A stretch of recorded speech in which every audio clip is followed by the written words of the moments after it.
diving in today. We're all about discipline.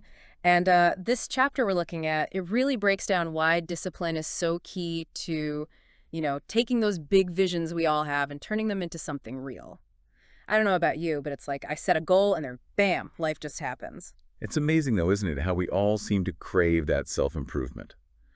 We want to achieve big things, but then, well, there's that discipline piece. That's often where we trip up. And that's exactly what this source digs into. So let's get right to it. What does it actually say about how discipline works? Well, right off the bat, it says discipline. It's more than just willpower. It's about making like a system, rules for yourself. And the big thing, sticking to them, even when nobody's watching, no deadlines, no accountability, buddy, just you and your commitment to the system. It's that internal battle, right? The one where we know what we should be doing, but what we actually feel like doing, those don't always match up. And that's where this source gets really interesting. It points out that when it comes to self-discipline, the consequences, they often don't show up right away. Like, think about it. You eat an extra cookie, your clothes don't instantly feel tighter, you stay up late scrolling, you don't immediately feel exhausted. Ooh, I feel that. I remember when I was training for a half marathon, I thought skipping one run won't matter. But that thinking, it kind of crept into other areas of my life. And suddenly, weeks had gone by with almost zero progress. Exactly, it snowballs. And the source really dives into specific areas where this matters. One of the first is time management, and makes this point. Time is the most finite resource. Can't earn more, can't buy more. Once it's gone, poof. So it's bigger than just making a schedule then, right? It's using that time in a way that lines up with those big goals we're talking about. Exactly. It uses this example we can all relate to. That moment you're working on something important and bam, your phone goes off. Suddenly you're deep in social media or your inbox. Yeah. And boom, half an hour's gone. Ugh, I've lost so many hours to that social media black hole. But the point is, it's not about being like a productivity robot or something. It's being more aware of how that time's spent. Are our actions helping us reach those goals or nah? So how do we even do that? Any practical tips in the source for taking our time back? Absolutely. One thing it really pushes is setting clear boundaries and these things it calls time blocks. Instead of just saying, oh, I'll work on this today, you schedule it in your calendar. Treat it like a real meeting. That makes a ton of sense. It's like giving yourself permission to just laser focus on that one thing. No guilt, no getting sidetracked by a million other things. Yep. The structure supports your goals, not the other way around. And speaking of structure, the source also gets into financial discipline, which... Okay, help me out here. Time management, I kind of got that down. But finances, always a struggle. What's the source say? Key point. Financial discipline, it's not about deprivation. It's about giving yourself power.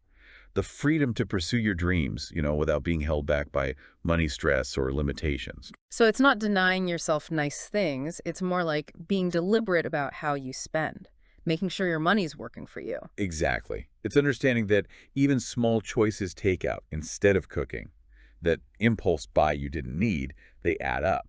It also talks about this thing called... a visionary mindset. What is that exactly? Good question. Basically, the source says it's thinking beyond that instant gratification. Like when you buy something, does it really fit into your long-term goals? The source wants you to ask, will this help me achieve my dreams? Or is it just going to cause more debt and stress? I love that. Shifting the focus from can I afford this to does this fit the life I want to build? It reminds me of another thing the source mentions, relationships. Picking up on a key theme there. It might seem kind of counterintuitive, but this source is big on the idea that relationships are part of discipline too. Okay, so how does discipline work in our relationships? The source says smart visionaries, they get that relationships are like time and money. They're resources to be invested wisely. It encourages you to take stock. Which relationships actually help you grow and which ones maybe are just draining your energy or taking you away from your goals? That's a really interesting way to look at it. I think we often feel like we have to keep up certain relationships, even if they're not good for us anymore. And that's a question we'll definitely explore more when we get into the source's advice on staying motivated and on track, which, let's be real, can be one of the hardest parts of discipline. So, going back to that idea about investing in the right relationships, the source has this fascinating take on discipline as a whole. It's not about being restricted. It's actually about empowerment. Making choices that free you up to go after those passions, live a life that matches your values, Yeah, that really flips the script. We often think of discipline as these rigid rules we put on ourselves, but you're saying it's more about building a life you actually want to live. Exactly. And it busts this myth that discipline means you can't have fun, can't have nice things. The source is like, no, true discipline isn't about denying yourself pleasure. It's about those choices lining up with what truly matters to you. So not saying no to all the fun stuff, it's more like saying yes to the things that really bring you joy, even if it means saying no to like those tempting things that pop up in the moment. Exactly. Which brings us back to staying on track, the hard part. The source makes this comparison to, New Year's resolutions. How many times have you set a goal in January and by March, poof, it's gone? Oh, all the time. I feel that. The source says it's about discipline, but how do we actually get that inner strength? It says one of the biggest roadblocks is this idea that discipline, you either have it or you don't. But it argues that discipline is more like a muscle. The more you use it, the stronger it gets. So we can actually train ourselves to be more disciplined. Okay, that's good news. What are some of the workouts this source suggests for that discipline muscle? Well, a big one is starting small. It says don't try to change your whole life overnight, right? Instead, pick one area where you want to be more disciplined. Just one small change you could do consistently. So instead of like vowing to become a morning person who meditates for an hour, works out, eats a perfect breakfast all before 8 a.m. Right. You might just focus on waking up 15 minutes earlier each day for a week. Just start there. Baby steps, those little wins that eventually add up. What else does the source say about building that discipline muscle? Another big one is your environment. Surround yourself with people who, encourage you, inspire you, people who make it easier to stick to your goals. Think about it. If you're trying to eat healthy, but your friends are always like pizza night, ice cream run, it's going to be way harder. Yeah, I've been there. It's like that saying, you are the average of the 5 people you spend the most time with. Got to be mindful of who we hang out with, make sure they're helping us grow, not holding us back. Exactly. And it's not just the people, it's the whole environment. Trying to focus on work, but your phone's buzzing with notifications. Forget it. You'll constantly be pulled away. So set yourself up for success. Get rid of those distractions. Create a space where you can really focus and be productive. Any other ways to make that kind of environment? The source talks about planning ahead. Taking the time to plan, it can make a huge difference in staying disciplined. So like, if I know I always overspend at the grocery store when I'm hungry, maybe I make a list and eat a snack before I go. Exactly.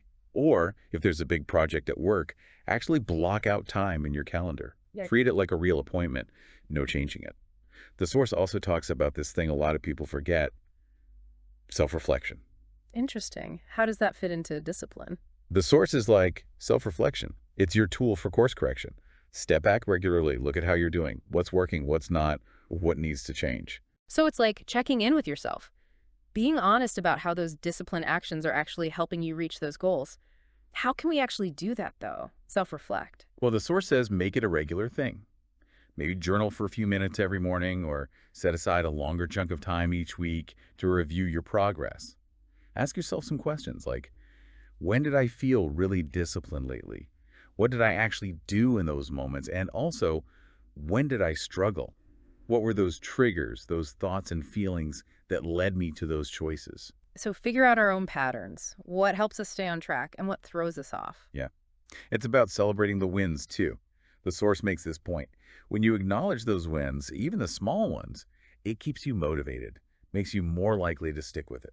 That's so important. We get caught up in what we're not doing instead of giving ourselves credit for how far we've come. So self-reflection, it's not just about the bad stuff. It's about recognizing those strengths too. Yeah. Celebrating how much progress we've made. Exactly. It's switching from self-criticism to like self-compassion. And speaking of switching things up, the source also talks about reframing how we think about discipline overall.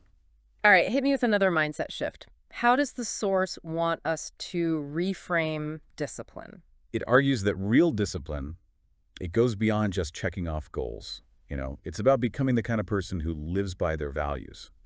Sounds deep. What does that actually look like? It's recognizing that discipline isn't just about the end result. It's the whole journey of self-discovery and growth. It's building those qualities like perseverance, resilience, self-awareness, all that stuff.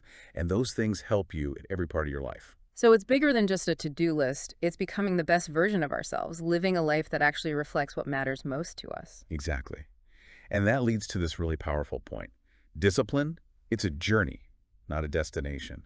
You practice it every single day in big ways and small ways. So even when we mess up, and we all do, it's not about beating ourselves up. It's about like, okay, what can I learn from this? And then keeping going. Discipline isn't about being perfect. It's about making progress. Speaking of which, any other insights from the source on like handling those inevitable stumbles we all face? It does. It brings up this idea of self-compassion, which Yeah. is so important. We tend to be like our own worst enemies, right? We Yeah. mess up, and our first instinct is to just totally beat ourselves up. Yeah. But the source argues that that can actually make it harder to be disciplined.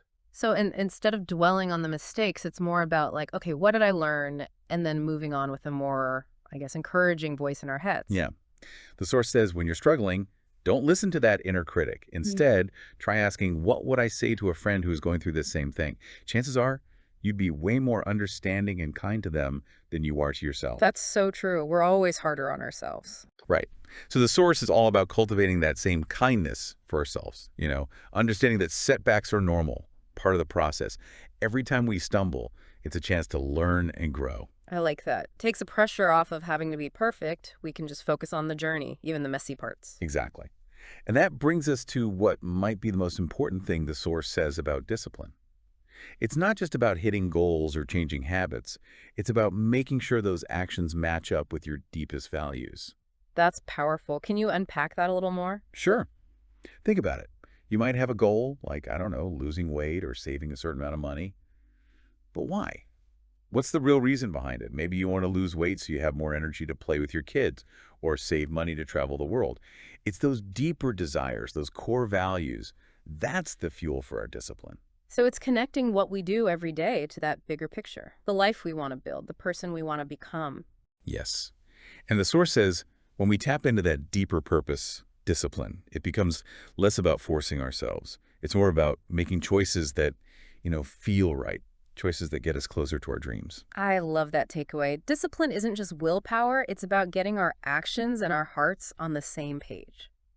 Wow, we covered a lot in this deep dive. My whole view on discipline has shifted, I gotta say. Any parting words for our listeners as they, start their own journey of building that discipline? Well, I'd repeat the question the source asks. What's one tiny step you can take today to move towards that vision? It doesn't need to be huge. Maybe it's spending 15 minutes on that project you've been putting off or choosing a healthier snack. Discipline, it's built one small choice at a time. And those little things, when you do them consistently, they can really change your life. Well said. And listener, remember, you're capable of amazing things. And with a bit of discipline, you can turn those dreams into something real. That's all for today's deep dive. Until next time, stay curious, keep learning.